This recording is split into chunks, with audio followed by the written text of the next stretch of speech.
Hello दोस्तों, तो स्वागत है आज की एक और नई क्लास में जिसमें हम चर्चा करने वाले हैं अपनी प्रश्नावली एक के बारे में।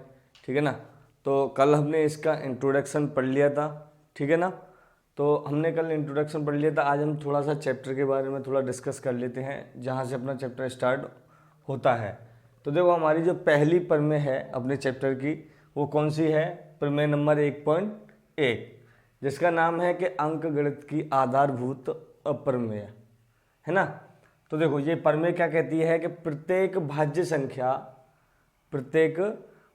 संख्या को अभाज्य संख्याओं के एक गुणनखंड या फिर एक गुणनफल के रूप में व्यक्त, या फिर जैसे इसे गुणनफल बोल लो या फिर गुणनखंडित, है ना। तो गुणनफल के रूप में व्यक्त किया जा सकता है तथा यह गुणनखंडन अभाज्य गुणनखंडों के आने वाले क्रम के बिना अद्वितीय है। तो इसको थोड़ा सा समझेंगे, फिर अपने आगे चल के अपने क्वेश्चनों के जो भी एग्जाम्पल हैं क्वेश्चन है उनकी तरफ बढ़ेंगे। ठीक है। तो देखो, समझते हैं पहले इसको। तो ये क्या कह रहा है कि प्रत्येक भाज्य संख्या जैसे मान लो ये 6 है, ये भी कैसी भाज्य संख्या है? वो कैसी संख्या है? भाज्य संख्या। भाज्य संख्या का तो आपको पता ही होगा, जिसमें दो संख्याओं से ज़्यादा संख्याओं का भाग चला जाए वो संख्या कैसी कहलाती है? भाज्य संख्या, है ना। जैसे कि 6 है तो 6 में देखो 2 का जाएगा, 3 का जाएगा, 6 का जाएगा और 1 का जाएगा। मतलब जिसमें 2 या 2 से ज़्यादा संख्याओं का भाग चला जाए वो संख्या कैसी होती है? भाज्य संख्या। और जो अभाज्य संख्या होती है, कौन सी? अभाज्य संख्या। तो अभाज्य संख्या की क्या डेफिनेशन है कि वो संख्या जिसमें एक और खुद का भाग जाए वो संख्या कैसी कहलाती है? अभाज्य संख्या। ठीक है ना। तो देखो, ये है अपनी भाज्य संख्या। कैसी है? भाज्य संख्या। तो आपको ये चीज़ तो अच्छे से पता होगा कि भाज्य संख्या, देखो अगर मैं भाज्य संख्या को तोड़ने का मतलब है, उसने बोला है कि गुणनफल, मतलब ये जो भाज्य संख्या का मतलब ये छः जो संख्या है, कितनी? 6, ये कौन कौन सी संख्याओं के गुणनफल से बनी है। तो ये चीज़ आपको भी पता है कि ये 2 गुणा 3 करने से हमें मिली है। क्या करने से मिली है? 2 गुणा 3 करने से मिली है। तो आप ये चीज़ भी नोटिस कर सकते हो कि जो 2 है वो कैसी है? अभाज्य संख्या। कैसी है? अभाज्य संख्या। और 3 भी कैसी है? अभाज्य संख्या। ठीक है ना। 3 भी कैसी है? अभाज्य संख्या। तो उसने क्या बोला कि प्रत्येक भाज्य संख्या को अभाज्य संख्याओं के गुणनफल के रूप में व्यक्त किया जा सकता है। तो प्रत्येक भाज्य संख्या को, तो ये हमारी भाज्य संख्या थी, कोई भी ले लो आप। देखो 10 है, 10 भी कैसी है? ये भाज्य संख्या है। कैसी है? भाज्य संख्या। अगर इसको हम गुणनफल करें, क्या ये कौन कौन सी संख्याओं के गुणनफल से मिली है हमें, तो आपको पता होगा कि 2 गुणा 5 करेंगे तब जाके हमें क्या मिलेगी? 10 मिलेगी। तो इसका मतलब यहाँ पर जो 2 है वो कैसी है? अभाज्य। कैसी है? अभाज्य। और जो 5 है वो भी कैसी है? अभाज्य। 5 भी कैसी है? अभाज्य। ठीक है ना। इसका मतलब क्या हुआ कि जो भी संख्या है हमारी, ठीक है ना, जो भी भाज्य संख्या है वो किन संख्याओं के गुणनफल से मिलती है? अभाज्य संख्याओं के गुणनखंड से या गुणनफल से मिलती है।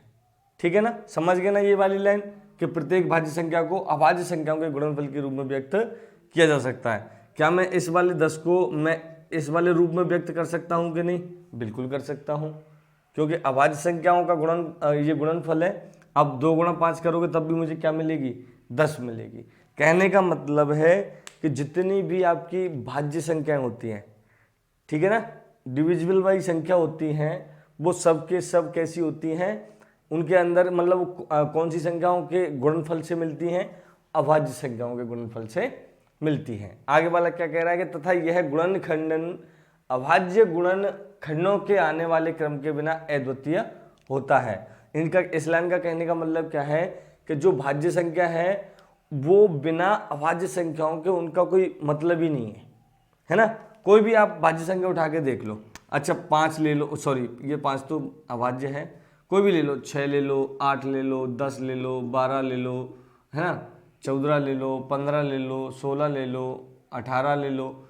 जितनी भी भाज्य संख्या हैं इनको अगर आप जैसे ही गुणनफल के रूप में तोड़ोगे, गुणनखंड के रूप में तोड़ोगे, तो आपको ये हमेशा हमेशा किस रूप में मिलेंगी? अभाज्य गुणनखंड के रूप में मिलेंगी, अभाज्य गुणनफल के रूप में मिलेंगी। कहने का मतलब है कि इनके अंदर हमें कौन सी संख्या मिलेंगी? अभाज्य संख्याएं। कौन सी मिलेगी? अभाज्य संख्याएं। इसका मतलब क्या हुआ कि जो अभाज्य संख्याओं का गुणनखंड है, जैसे ही हम अभाज्य संख्या, दो अभाज्य संख्याओं का जैसे ही हम गुणा करेंगे, गुणा का मतलब जैसे गुणा करने के बाद में हमें जो गुणनफल मिलेगा, मतलब गुणा करने के बाद में जो संख्या हमें प्राप्त होती है, जैसे 2 गुणा 5 करेंगे तो हमें क्या मिलेगा? 10 मिलेगा। तो ये जो 10 है इसको कहते हैं वैसे गुणनफल। तो जो दो अभाज्य संख्याओं का गुणनफल सदैव कैसा होता है? भाज्य संख्या। ठीक है ना? दो अभाज्य संख्याओं का गुणनफल सदैव कैसा होगा? भाज्य संख्या। आगे ना समझ में? ये थी हमारी प्रमेय 1.1 जो कि जिसका नाम था अंकगणित की आधारभूत प्रमेय, है ना। चलो अब शुरू करते हैं अपने उदाहरण।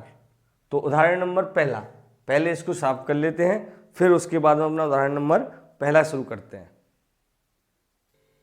देखो अपना एग्जाम्पल नंबर फर्स्ट क्या है कि संख्याओं 4 की घात n, ठीक है ना। संख्याओं 4 की घात n पर विचार कीजिए जहां n एक प्राकृतिक संख्या है। जांच कीजिए क्या n का कोई ऐसा मान है जिसके लिए 4 की घात n अंक 0 या 0 बोलने पर समाप्त होता है। ठीक है ना। उनका ओवरऑल इसका कहने का मतलब क्या है कि 4 की घात n जो संख्या है क्या वो 0 पर समाप्त होगी? कहाँ पर समाप्त होगी? 0 पर। ऐसा कोई n का मान है? ठीक है ना। तो देखो पहले ये समझ लेते हैं हम कि 0 बनता कब है, तभी तो हमें पता चलेगा कि ये 0 पर समाप्त होगी या नहीं, है ना। तो सबसे पहले हम थोड़ा समझ लेते हैं कि क्या 0 कब बनती है। तो देखो आपको पता है, देखो यहाँ एग्जाम्पल के तौर पे ले लो 10 कहाँ पर समाप्त हो रहा है? 0 पर। 10 कहाँ पर समाप्त हो रहा है? 0 पर। इसका मतलब अगर हम 10 में अगर इसके गुणनखंड करेंगे तो हमें क्या क्या मिल रहा है? 2 और 5, 2 और 5, ठीक है ना। जैसे देखो, जैसे मान के चलो मैं 50 है, ठीक है ना। 50 के अगर मैं गुणनखंड लिखूं तो 50 के गुणनखंड क्या होंगे? एक तो होगा 2 गुणा 5 गुणा 5, यही होगा ना, क्योंकि 2 पंजे 10, 10 पंजे 50, है ना। अब देखो एक चीज़ यहाँ पर थोड़ी छोटी सी बात है, उसको नोटिस करो आप लोग। यहाँ 10 था, 2 आया और 5 आया, कितनी बार आया? एक बार। तो 0 कितनी? 1। पहले देखो 50 जो है वो क्या 0 पर समाप्त हो रही है? 50 जो है क्या वो 0 पर समाप्त हो रही है? बिल्कुल 0 पर समाप्त हो रही है। अब इसमें देखो 2 एक बार आया, गुणा 5 कितनी बार आया? 2 बार, लेकिन 0 कितनी? 1 बार। इसका मतलब क्या हुआ कि 2 और 5 जितनी बार आ रहे हैं उतने ही क्या आ रहे हैं? 0 आ रहे हैं। 0 भी कहाँ पर? लास्ट में, अंतिम, है ना। अंतिम में, अंत में ही तो आ रहे हैं 0। यहाँ 10 में भी अंत में है, लास्ट में है 0, यहाँ पे भी लास्ट में है 0। इसका मतलब लास्ट में या अंत में या संख्या को 0 पर समाप्त करने के लिए हमें जो 0 चाहिए वो 2 और 5 के गुणा से मिल रहा है। हमें किसके गुणा से मिल रहा है? 2 और 5 से। कोई संख्या है, आप सपोज करो कोई संख्या है, अगर उसके गुणनखंड में, किसके? उस संख्या के गुणनखंड में अगर हमें कहीं भी एक बार भी अगर 2 और 5 मिल जाए गुणनखंड में, ध्यान देना बात को, अगर उस संख्या के गुणनखंड में हमें 2 और 5 दोनों एक साथ मिल जाए तो वह वो संख्या कहाँ पर समाप्त होगी? 0 पर होगी ही होगी, ठीक है ना। अब ये चीज़ मैं क्यों समझा रहा हूँ? क्योंकि देखो यहाँ पर एक बार हमें 2 और 5 मिल गया तो कितनी 0? 1 0। अगर सपोज करो हमें 2 गुणा 5 किसी संख्या में मान लो 5 बार मिल गया, कितनी बार मिल गया? 5 बार। तो उस संख्या के लास्ट में, कहाँ पे? लास्ट में हमें 5 0 मिलेंगे। कितने 0 मिलेंगे? 5 0 मिलेंगे, है ना। अब देखो अगर थोड़ा सा ऐसे लग रहा होगा ना सर ने ऐसे तो हवा में छोड़ दिया, तो इसको थोड़ा सा प्रूफ भी कर लेते हैं। देखो ये 100 है, क्या है? 100। अच्छा 100 में टोटल 0 कितने? 2। कितने? 2। वो भी कहाँ पे? लास्ट में, लास्ट में बोल लो या फिर अंतिम, 2 जीरो है। तो देखो अब इसके अगर मैं गुणनखंड करूँगा किसके 100 के, तो 2 गुणा 5 गुणा 5, 2 दूना 4, 4 पंजे 20, 20 पंजे 100। तो देखो यहाँ पर 1 2 और 1 5, कहने का मतलब 1 जीरो तो इनसे बन गई, मतलब 1 2 और 1 5 से 1 जीरो मिल गई। 1 2 ये है, 1 5 ये है, 1 जीरो इससे मिल गई, मतलब 2 2 के 2 5 के, कहने का मतलब 2 और 5 का एक जोड़े से जो बनता है, कहने का मतलब हमारा 2 और 5 का एक जोड़ा तो ये बन गया, हमारा एक जोड़ा ये बन गया। कहने का मतलब 2 और 5 के 2 जोड़े बन रहे हैं, तो हमें कितनी जीरो मिल रही है 2। ऐसे ही आप किसका ले लो, 1000 का ले लो, इसमें टोटल कितने जीरो हैं 3। इसका मतलब इसमें 2 और 5 के कितने जोड़े होंगे, 3 जोड़े होंगे। कैसे होंगे देखो कर भी लेते हैं। अगर मैं इसके अभाज्य गुणनखंड कर दूं या खंड कर दूं गुणनखंड, तो देखो 2 से 500 बार, 2 से 250 बार, 2 से 125 बार, 5 से 25 बार, 5 से 5 बार और 5 से 1 बार।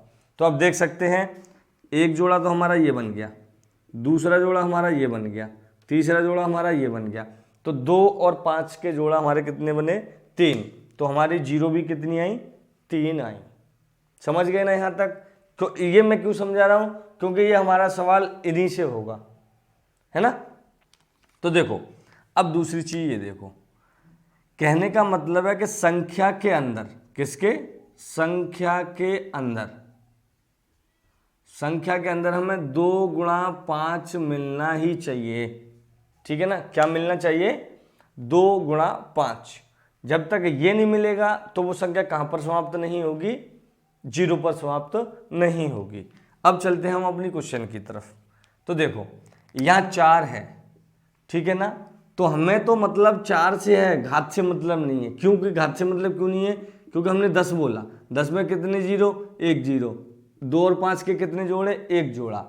तो अब खुद बताओ, अब मैं 10 की घात में 1 कर रहा हूँ तो 10 ही मिल रहा है, एक जोड़ा बन रहा है। अगर मैं इसी जगह पे 10 की घात 2 कर दूंगा तो मुझे 10 की घात 2 का मतलब कितना होता है 100, 10 का वर्ग कितना 100, और 100 में कितने जीरो 2 जीरो, जो कि हम कर चुके हैं। यहाँ पर 2 और 5 के कितने जोड़े 2 जोड़े, ठीक है ना। अगर मैं इस पर घात 3 कर दूंगा तो इसका मतलब हो गया 1000, कितना हो गया 1000, ठीक है ना। इसमें कितने जीरो 3 जीरो, जो कि हमने यहाँ पे किया है। यहाँ पर 2 और 5 के कितने जोड़े 3 जीरो। तो हमें घात से मतलब नहीं है, हमें तो संख्या से मतलब है। अगर संख्या के गुणनखंड में हमें 2 और 5 मिल जाएगा तो जीरो पर समाप्त होगी, अदरवाइज नहीं होगी। तो देखो 4 है, 4 है, तो 4 के अगर मैं गुणनखंड करूंगा तो 4 के गुणनखंड तो यही होंगे 2 गुणा 2। 4 के गुणनखंड क्या होंगे 2 गुणा 2। तो क्या आपको देखो 2 तो हमें मिल गया, 2 तो हमें मिल गया। क्या 5 है इसमें, नहीं है। 2 अकेला 2 होगा तब भी जीरो पर समाप्त नहीं होगी, अकेला 5 होगा तब भी जीरो पर समाप्त नहीं होगी। 2 और 5 हमें एक साथ चाहिए, कहाँ पर चाहिए संख्या के अंदर एक साथ, 2 और 5 दोनों साथ में होने चाहिए। यहाँ पर क्या है सिर्फ 2 है। तो इसका मतलब क्या हुआ कि n का कोई भी ऐसा मान नहीं है जिससे 4 की घात n अंक जीरो पर समाप्त हो। क्यों नहीं है, क्योंकि देखो ये तो हमने देख लिया, क्योंकि इसमें 5 नहीं है। हमें जीरो के लिए कौन सा रूप चाहिए, ये वाला रूप चाहिए, जबकि हमारा ये वाला रूप कौन सा है, सिर्फ ये वाला रूप है। इसके साथ 5 तो नहीं आ रहा ना, इसलिए ये जीरो पर समाप्त नहीं होगा। क्यों, अब देखो चेक भी कर लो। चलो मैं n की प्राकृतिक संख्या बोला उसने, तो प्राकृतिक संख्या हमारी कहाँ से शुरू होती है, हमने कल की क्लास में डिस्कस किया था अच्छे से, 1 से लेके अनंत तक। तो यहाँ मैं मान के चलो 1 2 3 ऐसे करते करते मैं कितनी भी मान लूँ, मैं पहले n की वैल्यू 1 लगा रहा हूँ, तो 1, तो 4 की घात 1 का मतलब होता है 4, ठीक है ना। और मैं बोलूँगा 4 की घात 2, तो 4 की घात 2 का मतलब होता है 16, 4 की घात 3 का मतलब होता है 64। तो आपको कहीं इन अंकों में जीरो लास्ट में दिख रहा है क्या, नहीं दिख रहा, आएगा ही नहीं, ये बात मेरी पक्की है, आएगा ही नहीं। क्यों नहीं आएगा, क्योंकि जब तक उसके गुणनखंड में 2 गुणा 5 एक साथ नहीं बैठेंगे तब तक जीरो पर समाप्त नहीं होगा। तो ये हो गया हमारा देखो क्वेश्चन नंबर फर्स्ट। इन चीज़ों से ही अपना क्वेश्चन नंबर फर्स्ट कंप्लीट हो गया, sorry example number first complete हो गया। उसने बोला है कि 4 की घात n क्या जीरो पर समाप्त होगा, n का कोई ऐसा मान है, नहीं बिल्कुल नहीं है। n का ऐसा कोई मान नहीं है जिससे कि 4 की घात n अंक 0 पर समाप्त हो। ठीक है ना। तो ये था अपना एग्जाम्पल नंबर पहला। ठीक है, अब स्टार्ट करेंगे दूसरे वाले को। तो पहले से थोड़ा साफ कर लेते हैं, फिर करेंगे अपना एग्जाम्पल नंबर दूसरा। देखो अपना एग्जाम्पल नंबर दूसरा कौन सा है कि संख्याओं 6 और 20 के अभाज्य गुणनखंड विधि से एलसीएम और एचसीएफ ज्ञात कीजिए। कौन सी विधि से है? अभाज्य गुणनखंड विधि से। किसके? 6 एवं 20 के, 6 और 20 के। ठीक है ना। 6 और 20 के हमें एलसीएम निकालना है और एचसीएफ निकालना है। ठीक है ना। ये चीज़ भी मैं कल क्लास में जो हमने डिस्कशन किया था, चैप्टर का इंट्रोडक्शन किया था, तो हम कल पढ़ चुके थे ये चीज़। तो अभाज्य गुणनखंड विधि का मतलब होता है कि सबसे पहले हम इसके ऐसे टुकड़े करेंगे, मतलब इसके ऐसे गुणनखंड बनाएंगे जो सबके सब कैसे हों? अभाज्य संख्या से बने हों। तो देखो पहले 6 है, तो 6 में सबसे पहली अभाज्य संख्या है छोटी 2। 2 का भाग देंगे तो 3 बार, और 3 से देंगे तो 1 बार। ये तो हो गए 6 के अभाज्य गुणनखंड। किसके हो गए? 6 के अभाज्य गुणनखंड। दूसरी संख्या है हमारी 20। दूसरी संख्या हमारी कौन सी है? 20। तो 2 से देंगे 10 बार, और 2 से देंगे 5 बार, और 5 से देंगे 1 बार। ये हो गए हमारे 20 के अभाज्य गुणनखंड। ठीक है ना। अब देखो कल हमने क्या सीखा था कि पहले हम दोनों संख्याओं को एक बराबर में रखेंगे, है ना। तो 6 है और कौन सी संख्या है? 20। ठीक है ना। तो देखो 6 का क्या है? 2 गुणा 3 है, और 20 के क्या है? 2 गुणा 2 गुणा 5। ये दोनों के हमने क्या लिख लिए? अभाज्य गुणनखंड। अच्छा, कल हमने एक छोटी सी चीज और सीखी थी। वो क्या सीखी थी कि देखो ये जो संख्या हैं इनको हम घातों के रूप में लिख लेते हैं या बना लेते हैं, जिससे हमें थोड़ा सा एलसीएम या फिर एचसीएफ निकालने में इनके अकॉर्डिंग थोड़ी सी आसानी हो जाती है। कैसे हो जाती है वो देखो। 2 कितनी बार है? 1 बार। इसका मतलब क्या हुआ कि 2 की घात 1। यहाँ पर 3 कितनी बार है? 1 बार है, तो इसका मतलब 3 की घात 1। देखो यहाँ पे अब इसको घात रूप बनाएंगे। यहाँ पर 2 कितनी बार है? 2 बार। इसका मतलब हुआ 2 की घात 2 गुणा 5 कितनी बार है? यहाँ पे 1 बार। इसका मतलब हुआ 5 की घात 1। 5 की घात 1। ठीक है ना।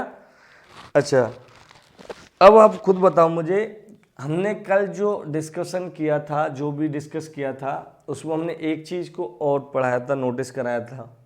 अगर आप लोगों को याद हो तो क्या नोटिस कराया था कि एलसीएम के लिए, किसके लिए? एलसीएम के लिए। एलसीएम के लिए हम संख्या की अधिकतम घात को लेते हैं। किसकी घात को? संख्या की अधिकतम घात को। कैसी घात को? अधिकतम। तो देखो अधिकतम, लेकिन वो किसके लिए यूज है? जिसका हमें जोड़ा मिल रहा है।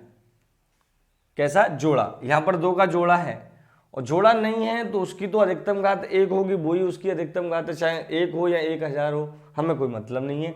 लेकिन जैसे जोड़ा बन गया इनका, 2 का जोड़ा बनना है, तो सबसे पहले हम निकाल रहे हैं एलसीएम। क्या निकाल रहे हैं? एलसीएम। ठीक है ना। तो देखो आपने एलसीएम में हमने कल क्या सीखा था कि संख्या की अधिकतम घात।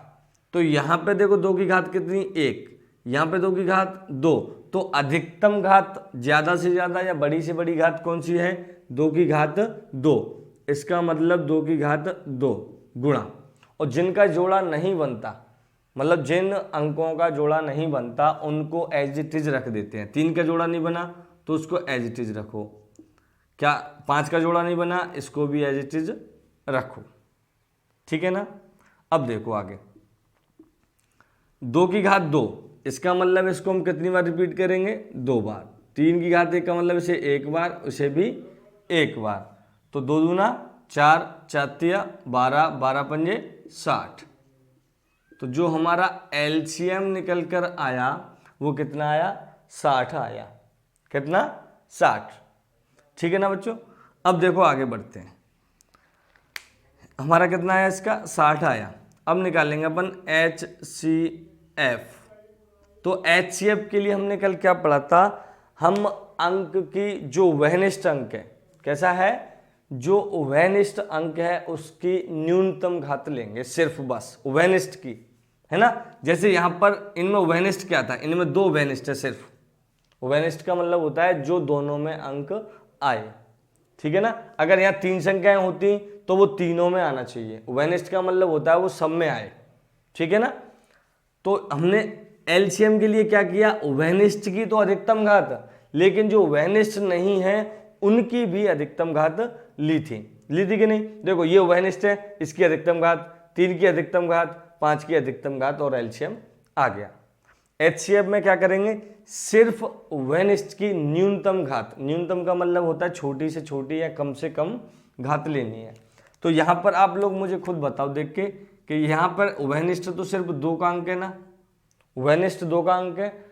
अब इसमें भी हमें कैसी घात लेनी है, न्यूनतम। तो यहाँ पर 2 की घात 1 है, यहाँ पर 2 की घात 2 है, तो न्यूनतम का मतलब छोटे से छोटा घात कौन सी है, 2 की घात 1। तो एचसीएफ में ले लेंगे 2 की घात 1। अब आपको पता है कि 2 की घात 1 का मतलब होता है 2। तो हमारा जो HCF आया वो कितना आया, 2 निकल कर आया, ठीक है ना बच्चों। देखो तो अब यहाँ पर एलसीएम कितना आया 60 और HCF कितना आया 2। ये हमारा इसका फाइनल आंसर होगा उदाहरण नंबर दूसरे का, ठीक है ना। जो भी आपकी समझ में नहीं आता है एलसीएम निकालना या फिर उसको एचसीएफ निकालना, या ये हमने जो गुणनखंड किए वो कैसे किए, गुणा किया हमने वो कैसे किया, तो आप लोग मुझे कमेंट बॉक्स में कमेंट करके बता सकते हो। मैं फिर से आपको एक पर्सनल वीडियो निकालूंगा, जो भी बच्चों के समझ में नहीं आएगा उनके लिए पर्सनली मैं वो वीडियो बनाऊंगा, ठीक है ना। चलो तो अब करते हैं अपना उदाहरण नंबर तीसरा, है ना। देखो अब अपना उदाहरण नंबर 3 क्या है, 3 और 4, क्योंकि यही हैं आपके 1.1 से पहले के, तो मैं दोनों को साथ में लिख दिया, ठीक है ना। तो उदाहरण नंबर 3 है हमारा कि अभाज्य गुणनखंड विधि द्वारा 96 और 404 का एचसीएफ और एलसीएम ज्ञात कीजिए, ठीक है ना। और ठीक है, तो पहले इसी को हल कर लेते हैं। तो देखो मैं शुरू कर रहा हूँ अपना एग्जाम्पल नंबर 3 का सोल्यूशन, ठीक है ना। ठीक है, उसने बोला है कि अभाज्य गुणनखंड विधि द्वारा 96 और 404। तो सबसे पहले मैं 96 ले लेता हूँ, फिर ले लेता हूँ अपना 404 को। तो सबसे पहले इसमें 2 का देंगे 48 बार, फिर 2 का देंगे अपना 24 बार, और फिर 2 का देंगे 12 बार, फिर 2 का देंगे 6 बार, फिर 2 का देंगे 3 बार, और फिर 3 से देंगे 1 बार। ये हो गए अपने 96 के अभाज्य गुणनखंड। किसके अभाज्य गुणनखंड, 96 के। अब करेंगे 404, इसमें देंगे 2 का सबसे पहले तो 2 दूना 4, 0 2 दूना 4, फिर 2 से देंगे तो कितना आएगा 2 एकम 2, 0 2 एकम 2, ठीक है ना। 101 अभाज्य संख्या है पहले से ही। तो अभाज्य संख्या में तुम्हें पता ही होगा कि एक तो 1 का भाग जाता है और एक खुद का, तो इसमें हम 1 का भाग तो देंगे नहीं, तो 101 का ही दे लेंगे, तो एक बार चला जाएगा, ठीक है ना। अब देखो अब आगे बढ़ें। अब 96 के वही सबसे पहले फिर प्रोसेस क्या रहेगी, 96 के पहले गुणनखंडों को लिख लेंगे 2 गुणा 2 गुणा 2 गुणा 2 गुणा, कितनी बार है 1 2 3 4 5 बार, 1 2 3 4 5 और ये 3, ठीक है ना। ये किसके अभाज्य गुणनखंड लिख लिए मैंने, 96 के। अभी लिखेंगे 404 का 4/4 का, ठीक है ना, 404 का। तो इनका क्या है 2 गुणा 2 गुणा 101, यही है ना, ठीक है। अब देखो चलो ठीक है मैं यही लिख लेता हूँ। इसमें 2 कितनी बार आया 2 4 5 बार, 2 कितनी बार आया 5 बार, 2 5 बार, गुणा 3 कितनी बार 1 बार, तो 1 बार, ठीक है ना। इसमें 2 कितनी बार 2 बार, इसमें 101 कितनी बार 1 बार 1 बार। ये तो समझ में आ गया ना, मैं ऊपर 2 की घात 5 क्यों लगा रहा हूँ, 3 की घात 1 क्यों लगा रहा हूँ। जितनी बार अंक रिपीट होगा उतनी ही क्या लग जाएंगी, घात, ठीक है ना। ठीक है, अब देखो अब हम निकालेंगे सबसे पहले अपना एलसीएम। क्या निकालेंगे, एलसीएम। तो एलसीएम के लिए क्या है, अंकों की अधिकतम घात, अंकों की अधिकतम घात। तो अंक देखो यहाँ पर एक जोड़ा बन गया हमारा, कौन सा 2 का, यहाँ पर हमारा जोड़ा बन रहा है। तो इनमें से तो हम एक को ही चूज करेंगे, और जो इसकी घात बड़ी होगी उसको ले लेंगे। तो यहाँ पर 2 की घात 2 है, यहाँ पर 2 की घात 5 है, तो ज़्यादा कौन सी है, ये वाली। तो हमें अधिकतम चाहिए ना, तो फिर ले लेंगे हम 2 की घात 5, ठीक है ना, गुणा। अब 3 की अधिकतम घात 1, फिर 101 की अधिकतम घात 1। तो जिनका जोड़ा बनता है उनकी तो अधिकतम घात वाला अंक लेंगे, और जिनका जोड़ा नहीं बनता उन सबको जो भी घात होगी उसके साथ में ले लेंगे। जैसे 3 की घात 1 है तो 3 की घात 1, 101 की घात 1, 101 की घात 1, ठीक है ना, समझ में आ गया ना। अब देखो आगे बढ़ते हैं। अच्छा, 2 की घात 5 का मतलब क्या हुआ, इसको 5 बार लिखेंगे, 3 बार, 4 बार, 5 बार। 3 की घात 1 का मतलब इसको 1 बार लिखेंगे और इसको भी 1 बार लिखेंगे, ठीक है ना। तो देखो 2 दूना 4, 4 दूना 8, 8 दूना 16, 16 दूनी 32, 32 दिया होता है 96, 32 दिया कितना होता है 96। अब 96 का गुणा अगर 101 से करेंगे तो देखो 96 का गुणा 1 से किया तो 96 बार, तो 96 की 6, 96 की 6 हासिल 9, तो 0 है तो 9 एज इट इज रखा जाएगा। फिर 96 का 1 से किया तो 96 बार, तो जो हमारा एलसीएम आया वो कितना आया 96, 96, ठीक है ना, 2 टाइम 96 है ना, 9696।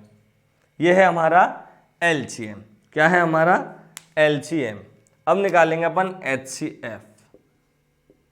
क्या निकालेंगे एचसीएफ। और एचसीएफ के लिए मैं आपको बोल चुका हूं कि हमें वहनिष्ठ अंक की, किसकी, वहनिष्ठ अंक की न्यूनतम घात, वहनिष्ठ अंक की न्यूनतम घात सिर्फ उसी को लेना है। किसको, जो वहनिष्ठ अंक होगा उसकी न्यूनतम घात लेनी है।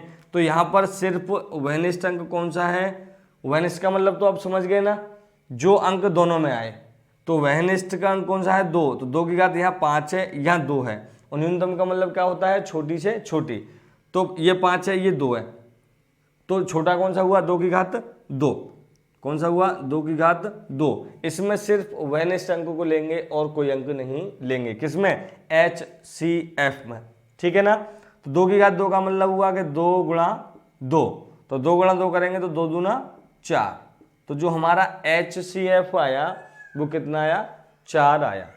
एलसीएम कितना 9696 और एचसीएफ कितना 4 आया, ठीक है ना।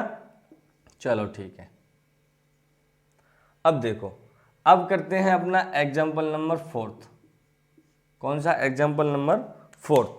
अच्छा, अब आप मुझे बताओ 4 में क्या कह रहा है वो, कि संख्या 6, 72 और 120 का अभाज्य गुणनखंड विधि द्वारा एचसीएफ और एलसीएम ज्ञात कीजिए। इसने हमें 3 संख्याएं दे दी हैं, 6 दे दी हैं और एक 72 है और एक 120 है। तो सबसे पहले अभाज्य गुणनखंड तो ऐसे ही करते हैं, 2 का 3 बार और 3 से 1 बार, यहाँ 2 से 36 बार, यहाँ 2 से 18 बार, यहाँ 2 से 9 बार और यहाँ 3 से 3 बार और 3 से 1 बार। ये हो गए 72 के अभाज्य गुणनखंड।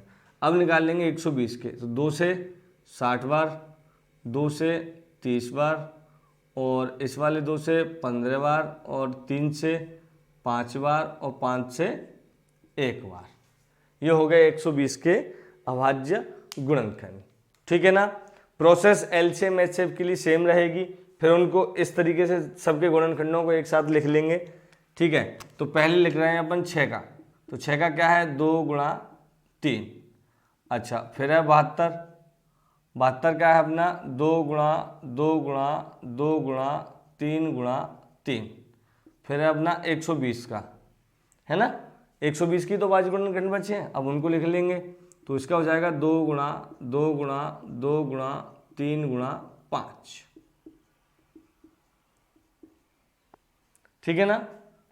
चलो अब देखो, अब अपने को क्या करना है, इनको बनाना है घात रूप में। तो यहाँ पर 2 कितनी बार 1 बार, तो 2 की घात 1 गुणा 3 कितनी बार 1 बार, मतलब 3 की घात 1।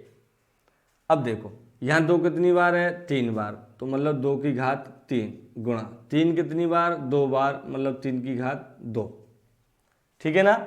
यहाँ पर 2 कितनी बार 3 बार, तो 2 की घात 3 गुणा यहाँ 3 कितनी बार, एक बार, तो 3 की घात 1। यहाँ पर है 5 कितनी बार, एक बार, तो 5 की घात 1। अब हमारा बन गया घात रूप। कैसा बन गया, घात रूप।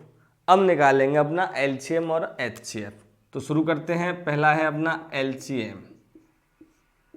तो एलसीएम के लिए क्या, जो वहनिष्ठ अंक होगा उसकी अधिकतम घात और जो वहनिष्ठ नहीं होगा उसकी भी अधिकतम घात। तो सबसे पहले तो ये देखेंगे कि वहनिष्ठ है कौन सा है। यहाँ पर 2 आ रहा है, यहाँ पर भी 2 आ रहा है, यहाँ पर भी 2 आ रहा है, तो ये भी वहनिष्ठ है, ये भी वहनिष्ठ है, ये भी वहनिष्ठ है। वहनिष्ठ का मतलब वो सब में आना चाहिए, जो अंक सब जगह आएगा वही क्या कहलाएगा, वहनिष्ठ।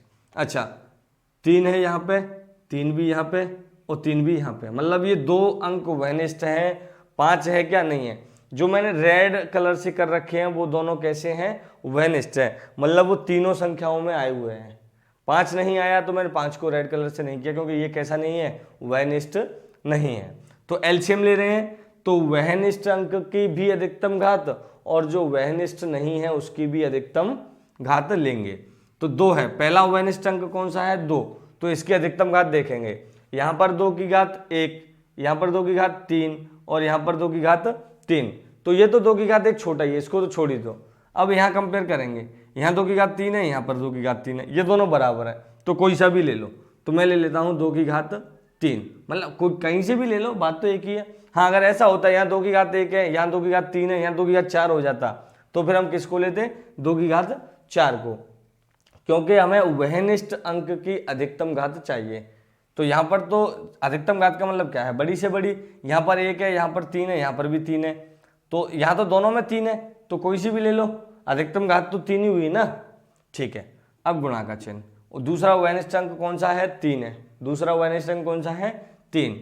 तो देखो यहाँ पर 3 की घात 1, यहाँ पर 3 की घात 2, यहाँ पर 3 की घात 1, मतलब यहाँ पर और यहाँ पर, यहाँ पर और यहाँ पर 3 की घात कितनी है, 1, लेकिन यहाँ पर कितनी है, 3 की घात 2, और हमें चाहिए कैसी, अधिकतम, मतलब बड़ी से बड़ी।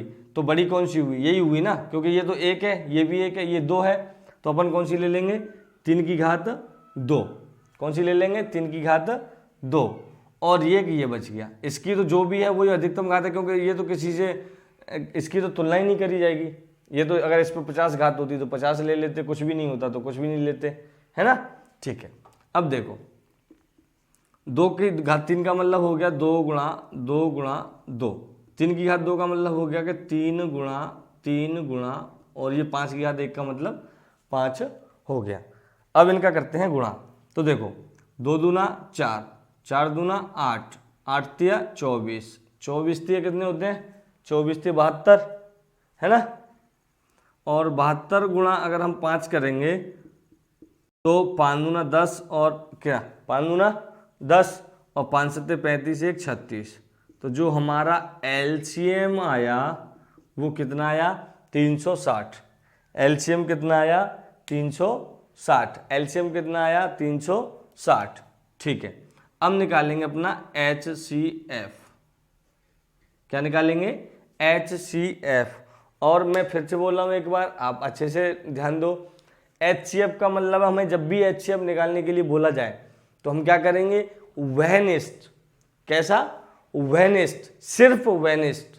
इसमें क्या है, एलसीएम में जो वहनिष्ठ है उसकी अधिकतम घात और जो नहीं है उसकी भी अधिकतम घात। लेकिन HCF में सिर्फ और सिर्फ वहनिष्ठ अंक की ही घात लेंगे। तो वहनिष्ठ अंक की भी कैसी घात, न्यूनतम, मतलब छोटी से छोटी। तो आप खुद बताओ, यहाँ 2 की, ये 2 वहनिष्ठ है, एक तो अंक, एक 3 वहनिष्ठ है, 2 ही अंक तो वहनिष्ठ है तीनों संख्याओं में। तो पहले 2 को लेंगे, तो 2 की घात 1, 2 की घात 3, 2 की घात 3। यहाँ तो 3 3 है, इससे तो बड़ी है, बड़ी है कि नहीं है, बड़ी है कि नहीं। तो इसका मतलब क्या हुआ कि 2 की घात, न्यूनतम घात कौन सी है, ये, मतलब 2 की घात 1 गुणा 3 की घात 1, 3 की घात 2, 3 की घात 1। इसका मतलब यहाँ पर 1 है, यहाँ पर भी 1 है, लेकिन यहाँ पर कैसी है, 2। तो ये तो ज़्यादा हो गई, हमें तो न्यूनतम चाहिए। तो न्यूनतम का मतलब हो गया कि 3 की घात 1, और इनका मतलब क्या हुआ, 2 गुणा 3, मतलब इनका हुआ 6।